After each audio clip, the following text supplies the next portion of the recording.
What's on?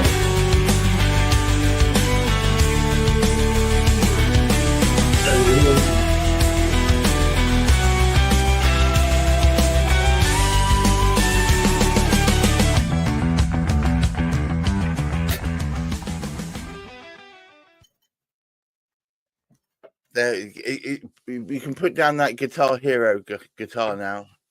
Yes, that was marvelous. Welcome, bienvenue. Welcome once again to another show with David Chernick and myself, Gareth Wax. It's on this show that we talk about modern sales techniques that you can use right now to improve not so much your conversion, but the mode and the methodology that you employ to get through those lists of people that you need to contact to get through to those valuable yeses. But it turns out that you should chase the no's. What do you mean by that, David? Okay, so we talked before about how the work of a seller is filled with more rejection probably than any other part of your work. Am I right? Yes. Yeah. If you're closing everything, then you're probably not doing enough marketing. Am I right? Possibly. Also, you may be already talking to what I call a pre-closed audience. So you're selling printer cartridges, and the people you've got all have printers who've run out of ink. Then if you do you need a printer cartridge? The answer is always going to be yes. But which means, I mean, perhaps you've done all the right marketing, and the only people you're talking to are the right ones. But most of us talk to a group of people within which are the people who are predisposed. Yeah.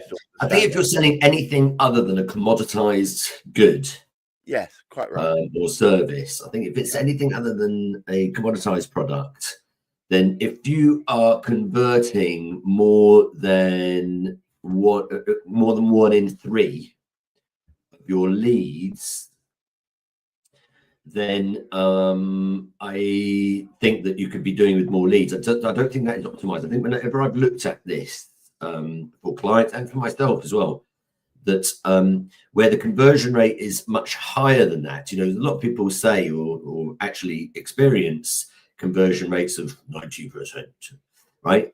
But what that probably means is they're not optimized. It probably means that yes, they are converting perhaps 90% of what they are getting, but then if they converted, I don't know, 50% of double those leads, then they're going to be experiencing growth. I mean, I personally convert about 1 in 6 at the moment. Yeah. And that's usually because during the process of discovery, you find out that, you know, the budgets aren't there or their timing's not there. But that's part of the process, and that's fine with me, because I also build a lot of goodwill and hopefully, you know, a pipeline for the future. But I don't expect to convert much more than 1 in 6, and I'm happy with that. But I know that a lot of people tout and talk about, oh yeah, I convert 90% of everything that's in front of me. And I'm thinking to myself, as you say, you're probably not reaching out beyond the very tight group. You probably haven't got that many leads anyway. I would also question their maths a little bit. And the reason I would question that is because your conversion ratio from lead to close is not did they convert ever, you know, 10 years later, a year later, you know, it's did they close within that particular time frame based on your qualifications. So, you know, the answer to that question, if you were to buy this, if you were to go ahead, when do you think that might be? Right. You know, that's what the conversion is. So if you are doing sort of 90%, it might be, and it often is whenever I've looked at it, that your sales cycle is way extended. Yeah, we got that lead a year ago. Well, hang on a sec, your sales cycle is only supposed to be, you told me, 2 weeks, you know, conversation, backwards and forwards a bit, quote, okay, close, right? So you extended that by a year, right? That's not a conversion rate that you should be proud of. Because it's not optimized. You're not achieving your potential. So unless you... So explain what you mean by chasing the nose. That's the bit that I think. Okay, so a proportion of your conversions are going to end up with no thank you. Yeah, they're not going to go ahead. Or they're going to buy from your competitor after all. Or they've changed their mind, they're not going to get anything. Okay, so that's it. Those are no's, and in our world, we face a lot of no's. We face no's all the way from the start. Will you take my call? No. Will you tell me what's keeping you up? No. Do you want a quote? No. You've seen the quote. Do you want to become a client? No. Yeah, we're getting a lot of no's, and it could be quite disheartening. We feel it. We're human beings, and everybody who's running their own business that has put effort into trying getting new clients, that has heard no, and you will have heard no. You feel it. It's a disappointment. It's rejection. We're experiencing that rejection. Right. So partly we've got to learn how to own that rejection. Reassuring ourselves that we've got people in our lives that love us, and that there's other things in the pipeline that can convert, and there are people like David Chernick in the world that can help them improve their conversion rates, and there are people like Gareth Wax in the world that can help them get more opportunities to quote. So there are those things. However, there's a phrase that a lot of people use in sales called, when they say chase the no's, or sometimes they'll say go for no, or chase rejection, or something along those lines. And here's how it works. If you know that your conversion rate is 1 in 3, what that means is that after every 2 no's, you're going to get a yes on average, right? So one way of getting comfortable with the rejection is to just carry on closing. Can close, and that if you get 2 no's in a row, you're likely to get a yes. Yeah, it's a way of realizing that if you remove all the ones that are never going to go with you, whatever's left is potential. It's stuff that you could probably convert. That's right. And I would go a step further as well, and that is this: that although no means no, and by these days, 2025, we all recognise that no means no. I hope we can qualify that no a little bit. We have one opportunity to do that, and that is when they say no, we can ask them, is that no forever? In which case, shall I tick that box on my database or my mental note that I will, take you off my list of people that I will call in future? Or is that no for the time being? In which case, we'll be asking for a new estimated close date. Yeah, if you were to get this in the future, or if you want to hear from me at some point in the future again, or when would you like that to be? Yeah, and then so you really have 3 options. You have yes, I'll bite your arm off, let's go for it. You have no, never call me again, or don't call me, I'll call you, or no, not at the moment. I would say that you can ask them for an estimated close date on that, and a lot of people will go, "Oh, I don't know." In which case, well, when I say estimated close date, I'm really talking about that field in your CRM or the column in your spreadsheet of estimated close dates. The way we get the answer to that is, if you were ever to consider getting this stuff again, buying this stuff again, and you'd be happy to take a call from me, or when do you think that might be next? So, for example, if you're selling insurance. Yeah, but I get that. I think a lot of people won't be able to put down what that date is or give you an idea. And I think in that case, you say to them, would it be okay if I touch base with you in 6 months' time to see how the land lies? Okay, so I hear that a lot. I've heard sales trainers advocate for that. I've heard salespeople doing that. But you know me, I never like to make assumptions. So I'd rather give them the open question. And if necessary, if they are what we call even keel, as in they don't particularly want to answer the question or can't answer the question, the same with things like asking for their budget, is to give them a range. So in the same way that we would ask for a budget, what's your budget? Oh, well, I don't know. I've never bought this stuff before. Or I just don't want to tell you. We can then give a range. Well, my services range from £245 a month to, about £12,000. Okay. Most of my clients that have similar situations to you tend to be in paying between 245 or 595 a month. Yeah, that's how we would sort of get the answer to the question, estimated order value. Yeah. And how do we use that same technique to get the estimated order date? Is by saying, again, asking the open question, if you were to consider buying this again in future, or if you were to ever review what you're currently getting, or when do you think that might be? Oh, well, I hopefully never have to change. But okay, well, most people when they buy these services, you never want to change at the moment, but most people when they buy these services, they feel like maybe after a year they would review it, or maybe 2 months after installation they would review it. What are we talking about here? 1 month, 2 months, 6 months, a year, 10 years? You tell me. And if you give people options or a range, then they're more likely to be able to answer the question. Quite so. So then they put that in the calendar. You put that in the calendar, and then when you call them back, as I say, I was going to use the example of insurance, where there does tend to be a sort of an annual renewal.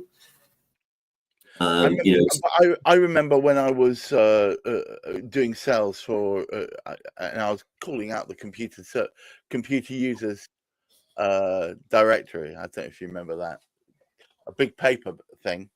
And I contacted the company, and they said, "Oh no, we've just taken on a contract for that sort of thing. We won't need you at all." And I said, "But when will that come up for renewal?" And they said, "Well, it's a yearly renewal." I said, "So do you think that in a year's time you might be open to a discussion about this?" And they said, "Well, yeah, I think that's probably a good shout." And I said, "Okay, put that in." And when it came close to the time, I phoned them up 1 month before renewal. And I said, "I know this is not the right time now, but I just want to check. It's 1 month before your renewal. Are you still open to that?" Turned out the whole thing had gone belly up anyway, and they were in fact open completely right that moment. And I got the sale based on the fact that I've been proactive to check in with them before the renewal. Done that many times, and I keep referring to insurance only because they tend to have sort of an annual review. Same also works for any kind of brokered services, really, including commercial energy brokers and telephone contracts, anything where there's a time contract. I mean, the stuff that I sell, if somebody just signs up with me and then they get phoned up by another sales consultant, we just signed up David Cherney. Okay, is that a contract forever? Or when do you think you'll be reviewing that? Right. Yeah. Right. And even things like, I did this with a few IT support businesses. They have these sort of rolling support contracts that never really end. And so you can ask them when they would next be in the market to review it. Right. Yeah. And and then you can get in touch with them at the optimum time. In insurance, you definitely phone them up 2 months before their renewal, because that's when the prices tend to come out for the new policies, right? But the important message here is, if they do say yes at that date, it'll be it.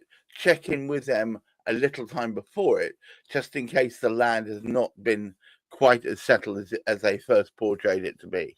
That's right. Now, you would never have known this. You wouldn't even have the opportunity to do this if you hadn't chased that no, or if when you had got that no, you had just been down in the dumps. Yeah. Right. Is this a no forever, or is this a no just for the time being, or just at this buying cycle? Right. And I say it's important that when you're chasing a no, to do it in an upbeat manner.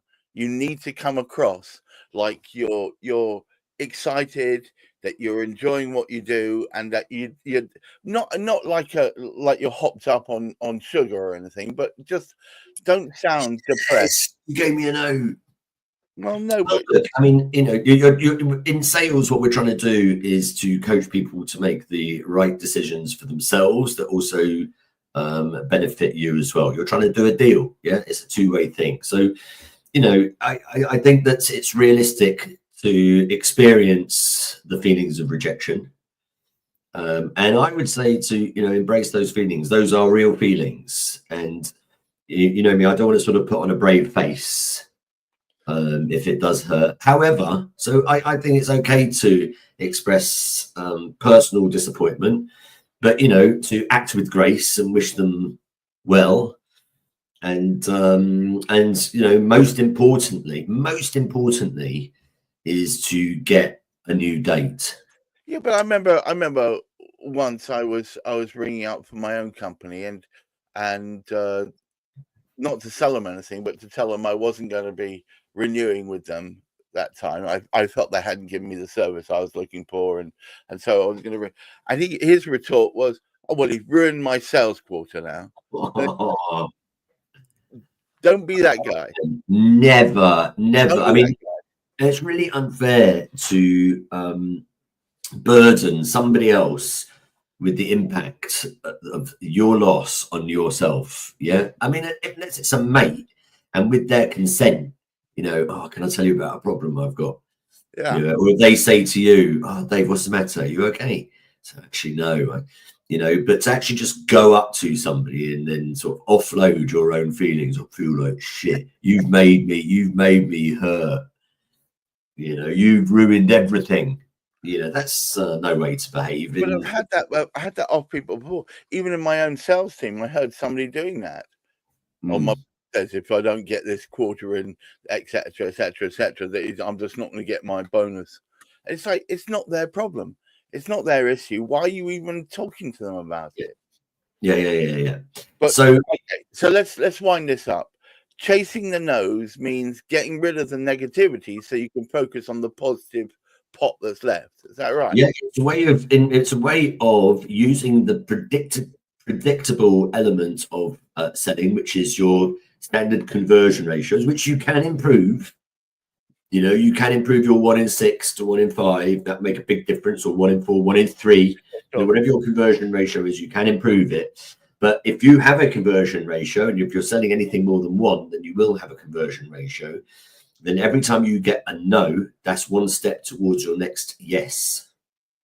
There you go. You heard it first. So on that bombshell, no's can lead to yeses, one way or the other. On that bombshell, thank you so much, David, for taking the time out today. This has been Modern Sales Meltdown. My name is Gareth Vax, and I'll see you next week. Chief, look after yourself. Keep your feet on the ground, reaching for the stars. Try and focus on looking after that mental health. Bye-bye now. Ciao, ciao.